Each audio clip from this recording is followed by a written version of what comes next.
A série de reportagens sobre a planície, a região da planície bonjesuense, vai ser um pouco diferente das reportagens turísticas realizadas nos 5 capítulos da região serrana.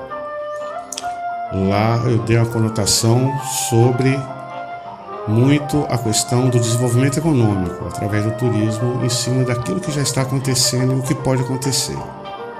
Aqui na região da planície vai ter uma conotação de expedição. Alguns lugares que eu vou visitar e abordar são lugares que eu nunca fui, por exemplo, como este da primeira edição das expedições na planície bonjesuense. É um local que eu já tenho planejado visitar e fazer uma reportagem a respeito desde 2015, uma reportagem fascinante veiculada no blog do jornal Norte Fluminense. E é para lá que estamos indo. Vamos junto.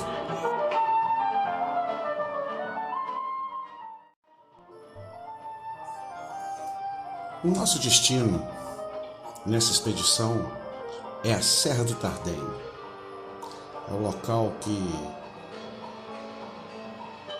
foi cenário da chegada de 2 importantes famílias suíças em Bom Jesus do Talapuã, a família Tardem e parte da família Boixá, ambos vindo de Cantagalo, assim como integrantes da família Fassbender, que são imigrantes alemães, também chegaram pela Serra do Tardem. E como bem definiu a reportagem de 2015 do jornal Norte Fluminense, a Serra do Tardem ela tem uma certa magia sobre todos os aspectos, paisagístico e também sobre as histórias do local. E não por acaso podemos dizer que a Terra do Tardem ela pode ter sido um local fonte de inspiração dos 2 maiores personagens da literatura bonjesuense. Um que, apesar de ter nascido aqui em Bom Jesus, foi criado lá. Na Avenida Padre Melo, quando tinha 5 ou 6 casas, e fui criado na Serra do Tardem, na falda da Serra do Tardem. E fui criado andando em cima de um cavalo chamado Ventania, que não corria e era trotão. Veja como as coincidências, né? Trotão e não corria. Mas eu pegava o Ventania lá junto das vacas, trazia em casa, selava para depois buscar os bezerros. Ou então, para colher engás, ficava em pé em cima da sela e colhia os engás. É uma aventura que eu não aconselho a ninguém, porque eu caí certa vez e fiquei de frente com o povo. E o outro nasceu lá.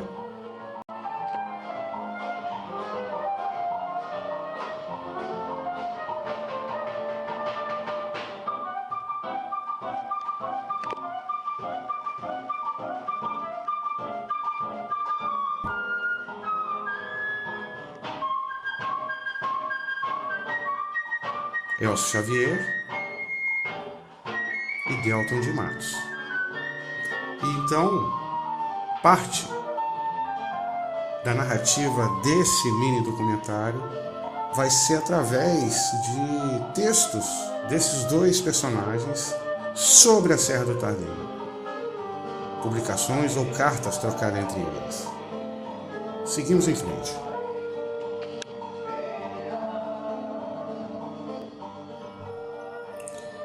O nome Serra do Tardem é devido a François Tardem, um suíço que veio de Cantagalo e que casou com a dona Jesuína Furtado.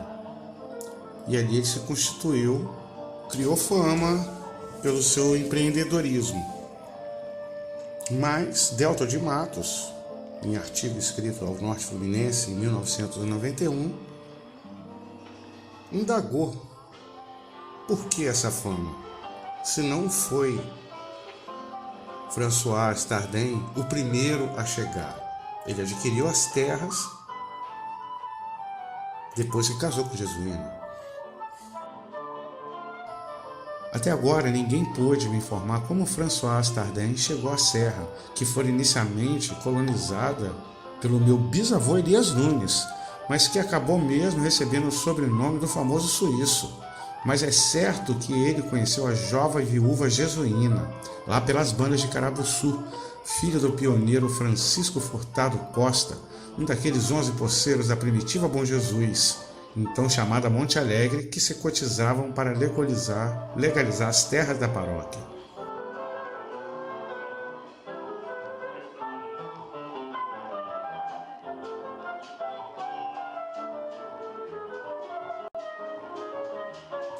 A primeira parada na expedição na Serra do Tardem é no antigo solar da família Tardem, esse imponente casarão em excelente estado de conservação que foi construído em 1885 por François Tardin.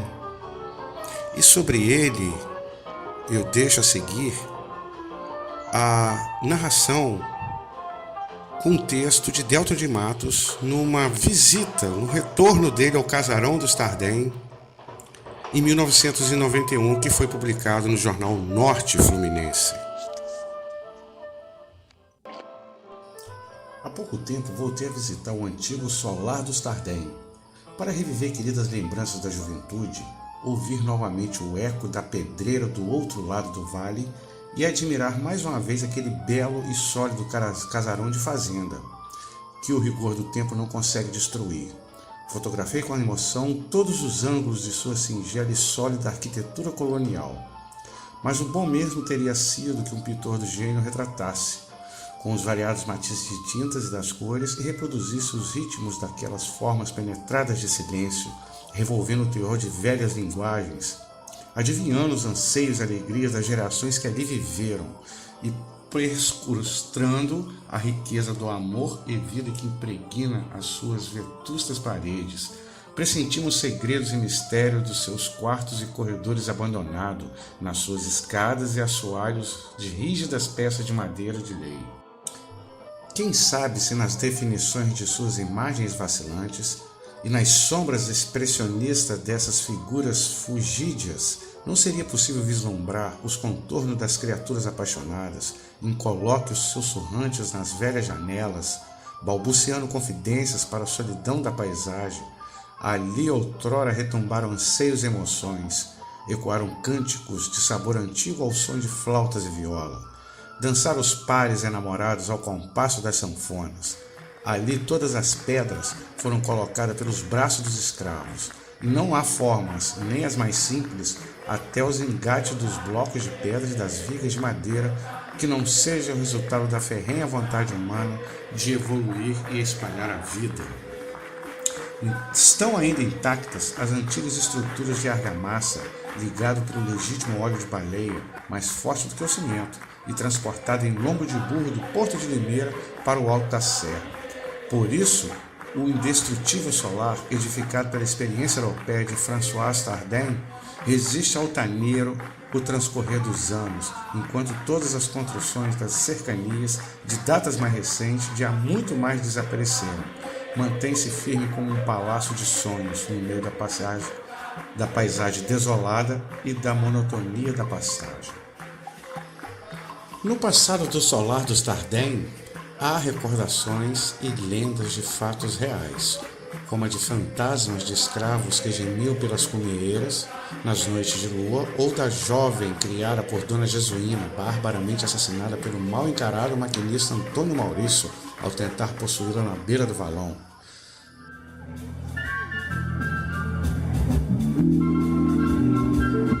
Delton de Matos publicou um texto chamado Quando Ainda Havia Lua, no jornal Norte Fluminense. E esse texto gerou uma reação em Elson Xavier, que naquele ano enviou uma carta ao amigo de infância das aventuras na Serra do Tardem, ao amigo Delton de Matos, sobre o texto dele, no qual vamos ouvir agora.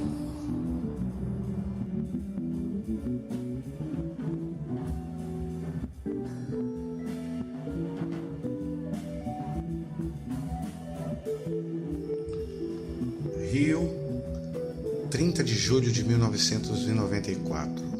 Meu prezado amigo Delton, nessa tarde sonolenta e triste deste último sábado de julho, cercado por pesado silêncio, revia papéis no meu arquivo quando deparei com seu inspirado artigo, Quando a Lua Ainda Existia, publicado no Norte Fluminense. Inapelavelmente, voltei aos primeiros anos de minha vida para reencontrar nossa Serra do Tardem. Revi-me menino de 8 anos diante de minha casa muito branca que assumia uma tênue e belo azul quando as águas da chuva lavavam suas paredes. Cavalguei célere pelos pastos de longos horizontes, meu dócil corcel trotão, ventania, ora pastoreando gado, ora cumprindo tarefas domésticas até a venda do sertão, no pé da serra. Revivi os banhos nas cachoeiras e açudes do nosso valão, o futebol do Negro Fulô, as aventuras plenas de natureza e alegria, junto aos quase irmãos da família Furtado, filhos da Dona Eufrásia, Santa Mulher, e os bailes na escola pública da Cachoeira, ao som da velha sanfona, onde jamais pude vencer a timidez que me impediu de aproximar das meninas do nosso pequeno e mordouro mundo juvenil.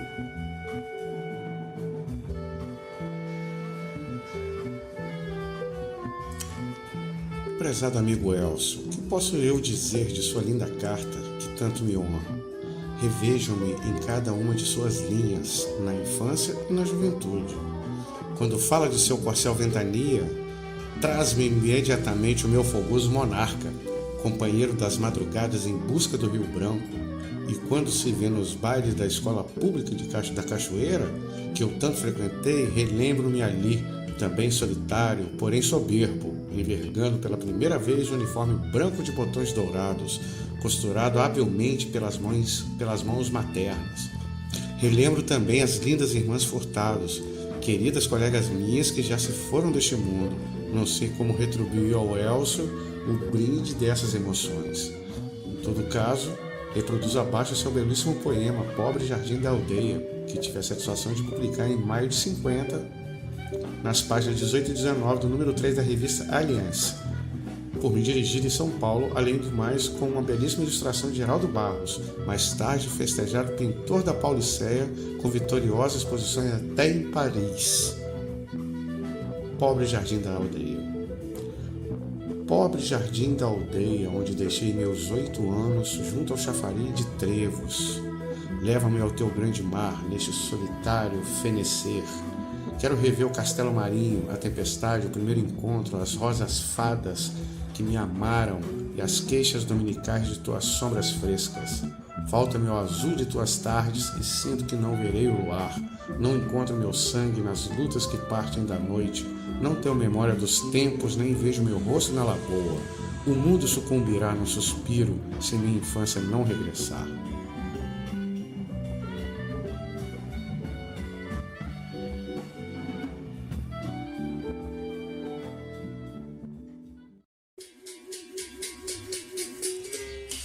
Pegando o caminho de volta, nós temos a segunda parada nessa expedição na Serra do Tardem. É o segundo patrimônio histórico a ser visitado e abordado. No caso, eu estou falando do Cemitério dos Escravos, que tem esse nome tanto por ter escravos enterrados nele, ou como pelo fato dele ter sido construído por escravos.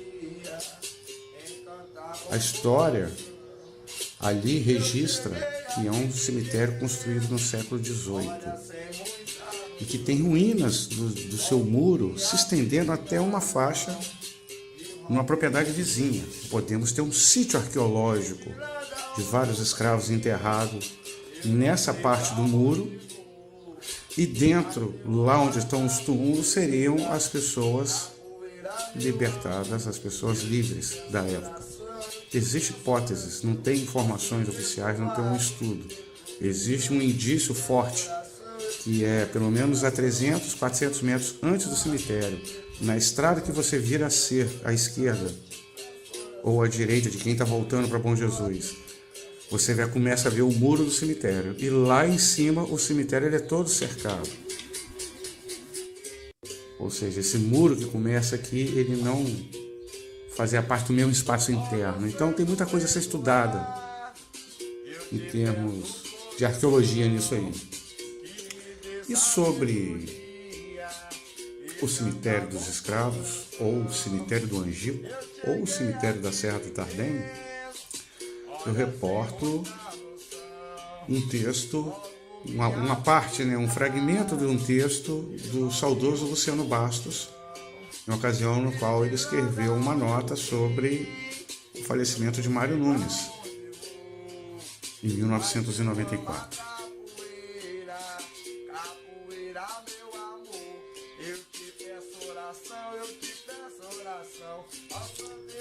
Com a morte de Mário Nunes, aos 94 anos de idade, encerrou-se o ciclo da primeira geração, descendente do patriarca Elias Nunes. Sua biografia e dados pessoais certamente ocuparão outro espaço nesse jornal e na imprensa em geral. Mas o que não se dirá é o efeito grandioso do seu sepultamento ter se efetivado no cemitério da Serra do Tardem, desativado há várias décadas. Não se falará que o seu filho Delton de Matos venceu a batalha da maior importância histórica e sentimental, cumprindo o desejo de que Mário fosse ali sepultado, ao lado de seus pais. Para isso, abriu-se uma estrada de acesso, reativou-se o Campo Santo, escondido, esquecido e abandonado, sabe Deus com que dificuldades e incompreensões. Foi uma emoção inenarrável ao se chegar nos altos da serra e ali deparar em local ermo e tranquilo a moradia eterna dos antigos habitantes, por uma estrada centenária em forma de arco incrivelmente conservada. Se adentra no pequeno cemitério, todo cercado de pedras superpostas colocadas pelos escravos da época, numa visão majestosa e imponente. Árvores sombreiam no centro jazigo de Elias Nunes e sua mulher Maria, onde emoldurados estão seus retratos, como o enviar a uma mensagem de perenidade. Descansa Mário Nunes no solo querido, berço de sua infância e de uma vida exemplar de luta e coragem ao lado de seus pais. Fico a meditar na grandeza dessa luta pela memória dos nossos ancestrais e no pensamento de Manche, de que o tempo que estamos vivendo temos que vencê-lo com a presença dos nossos antepassados.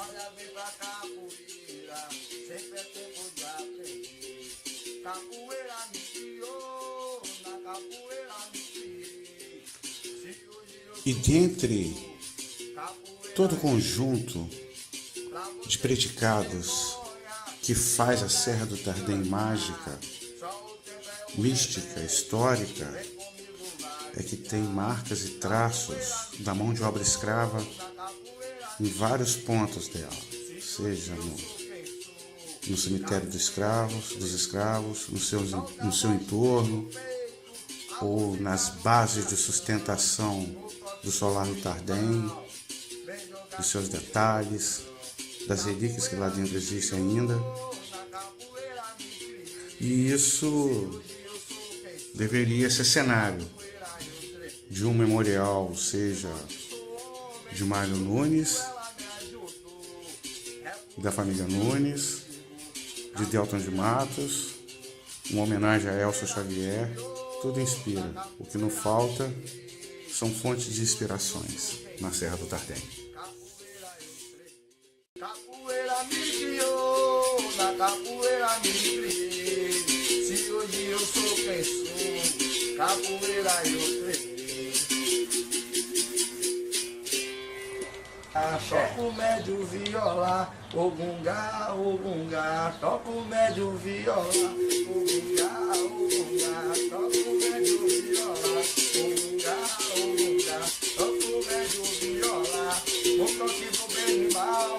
Vem mais perto pra ver, no bunga tem meu mestre. Olha o toque com bebê, ogunga, ogunga. Toco médio viola, ogunga, ogunga. Toco médio viola, no toque tem alegria, no jogo tem tradição. Dessa forma que arrepia, eu canto por emoção.